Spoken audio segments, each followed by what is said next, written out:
Merong isang malaking bato sa Saudi Arabia na kilala bilang Al-Nasla Rock na perpektong nahati sa kalahati, ngunit ang dahilan para sa paghati nito ay hindi alam. Ang dalawang kalahati ng bato ay nananatiling balanse sa maliliit na pedestal sa loob ng mahigit 4,000 taon, at ang mga siyentipiko ay hindi pa rin sigurado kung paano ito pinutol. Kaya ang ilan ay naniniwala na ang mga sinaunang sibilisasyon ay maaaring inukit ang bato sa kalahati. Ang patayong paradahan sa isang sistema ng Ferris wheel para sa kapaligirang urban ay teknolohiyang magliligtas sa mga driver na kailangan maghanap ng parking space sa malaking parking lot. Kung ang krudo ay natuklasan sa ari-arian sa loob ng Saudi Arabia, malamang na hindi direktang makinabang ang may-ari ng ari-arian mula sa produksyon ng langis. Ito ay dahil ang karamihan sa mga may-ari ng mga ari-arian ay nagmamay-ari ng karapatang panlabas, hindi ang karapatan sa mineral, kadalasang hiwalay at pag-aari ng gobyerno. Bakit ang mga tao sa Saudi Arabia ay nagpapaligo ng mga kamelyo sa langis na krudo? Ang totoo, ginagawa nila ito para iligtas ang buhay ng mga kamelyo dahil ang mga malalaking insekto ay nakakabala sa mga kamelyo. Alam mo ba na ito'y pulot na gawa sa sugarcane o tubo na napakasustansya para sa mga baka at kalabaw, at hindi ito direktang ibinibigay kundi pinapakain sa pamamagitan ng paghahalo nito sa kanilang pagkain na nagbibigay sa kanila ng nutrisyon at hindi dumaranas ng anumang sakit, at nagbibigay din ito ng mas maraming gatas gaya ng dati. Pinakamaliit na ambulansya sa mundo, maniwala ka man o hindi, ang maliit na sasakyan na ito ay talagang fully functional na ambulansya na gumagana sa isla ng Capri sa Italy, kung saan ang mga kalsada ay napakakitid at matarik na ang mga regular na ambulansya ay hindi makalusot. Alam mo ba, kung gagamit ka ng microwave sa pag-init ng pagkain, sa uli magiging mainit ang pagkain. Ngunit alam mo ba kung bakit ito nagiging mainit?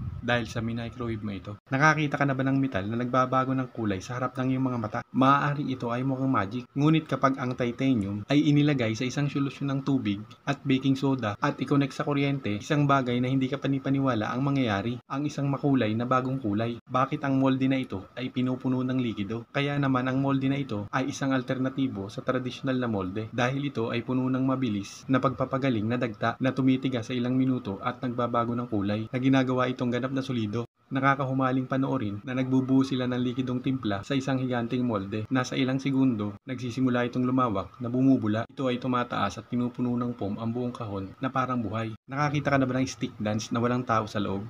Baka isipin mong peki ito. Ngunit para sa mga taong ito, ang tradisyong ito ay isang siglo na ang edad, na ang mga ceremonial figure na ito ay tinatawag na kumpo. Ayon sa tradisyon, ang kumpo ay hindi isang tao, ngunit sa halip ay isang multo, isang espiritu ng ninuno na tila sumasayaw sa sarili. Alam mo ba ang tungkol sa treadmill na ito? Ito ay nagpapahintulot sa iyo na tumakbo sa tubig para sa pagbabawas ng timbang sa sarili, at nagpapahintulot na tumakbo ng malaya dahil sa paglutang hindi mo na kailangan mag-alala tungkol sa pagtakbo at pananakit ng iyong mga tuhod. Ang kamanghamanghang kahoy na patubigan na ito ng China ay ginamit at naipasa ng mga magsasaking Tsino mula humigit kumulang 2,000 taon na nakakaraan.